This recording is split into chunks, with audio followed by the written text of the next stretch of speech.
You know, every morning you get up and you pick out something to wear. And you probably think that choice is, about style or comfort or maybe what the weather's doing.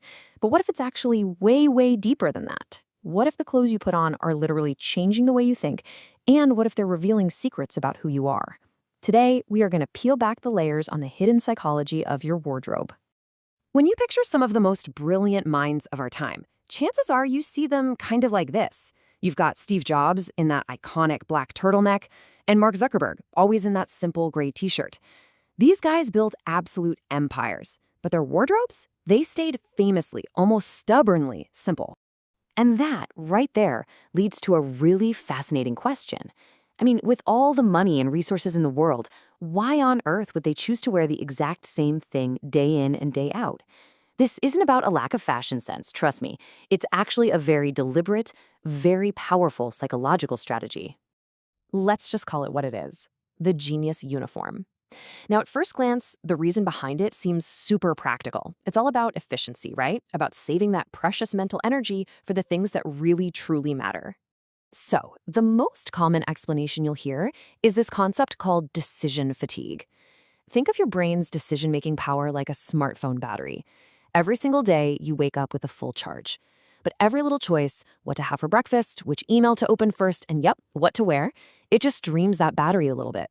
These tiny, trivial decisions actually dip into the same pool of mental resources as the big, important ones. And this isn't just some theory. Mark Zuckerberg said it himself. By getting rid of that one small, daily choice of what to wear, he's saving his mental bandwidth for the huge decisions that affect, well, billions of people. It's a pretty smart life hack to fight off decision fatigue. But, as it turns out, this is only the beginning of the story. Okay, so avoiding decisions is one thing. That makes sense. But what if the clothes themselves are actively doing something to your brain? What if putting on a specific outfit could actually make you smarter, more focused, or even feel more powerful? This, my friends, is where things get really interesting. So, let's just flip the script for a second. What if the genius uniform isn't just about subtraction, taking away a decision? What if it's about addition, adding a specific psychological state? The real power isn't in what they're avoiding, but in what they are choosing to embody. And this brings us to this incredible concept called enclothed cognition. It's a term coined by a couple of researchers, Hajo Adam and Adam Galinsky. And the idea is basically that clothes have this real, systematic influence on our minds. It's not just that you feel different when you dress up, you actually think differently. So how does this whole enclothed cognition thing work? Well, it's a 1-2 punch. It needs two things to happen at the exact same time. First, the clothes have to have a symbolic meaning for us. So we all kind of agree that a doctor's lab coat represents being careful, scientific, attentive. And second, you need the physical experience of actually wearing it. Just looking at the coat hanging on a hook, that's not enough. To prove this, Adam and Galinsky ran this absolutely brilliant experiment, and all it took was a simple white lab coat. They wanted to see if putting on a coat that people associated with focus and attention could actually make them better at a task that required, well, focus and attention. And the results? They were pretty wild.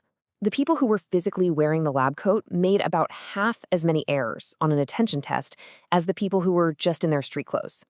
The simple act of putting on the coat literally boosted their focus. Okay, that's a great result, but it brings up an even deeper question, right? Was it the physical coat doing the work, or was it the symbolism of the coat, the meaning we attach to it? This is where the experiment gets really, really clever.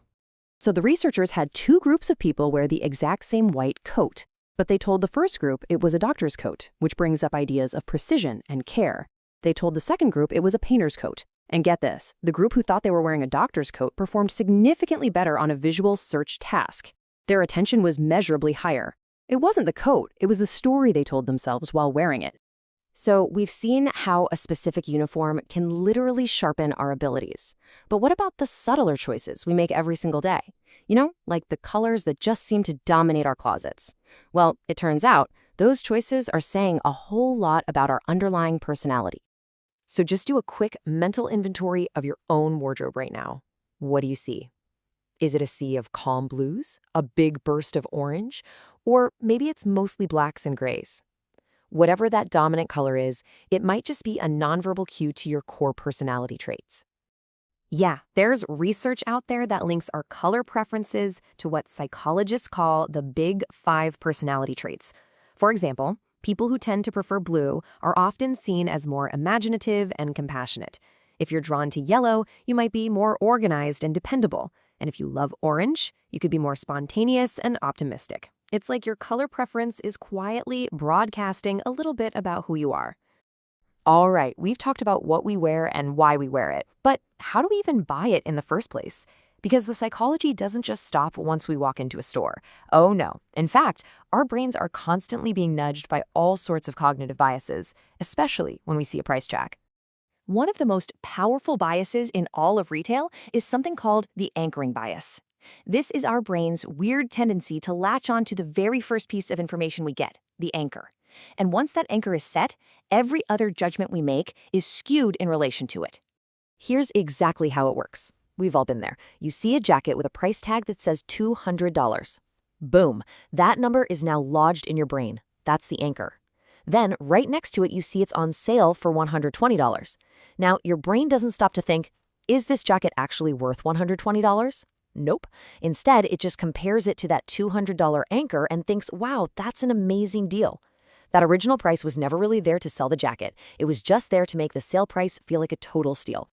So what's the big takeaway from all of this? From dodging decision fatigue to literally boosting our brain power, from expressing our personality through color to being tricked by price tags, it's clear our clothes are at the center of this really complex psychological web. The key then is to go from being a passive passenger to being an active driver. So let's just recap what we've unpacked here. We've seen how a simple wardrobe can fight off decision fatigue. We've learned how specific outfits can actually enhance our abilities through what's called enclothed cognition. We've seen that our favorite colors are often a mirror of our personality. And we know that our shopping habits can be totally manipulated by the anchoring bias. And when you really understand these forces, everything starts to change. Getting dressed in the morning is no longer just a passive chore. It becomes an intentional act, a dynamic conversation. It's a tool you can actually use to manage your energy, to sharpen your mind, and to express who you are, all while knowing how to navigate the outside world trying to influence you. So the next time you open up your closet, just remember, you're not just picking out some fabric. You are choosing a psychological tool. You're sending a message, not just to the world, but to yourself. Your clothes are already talking.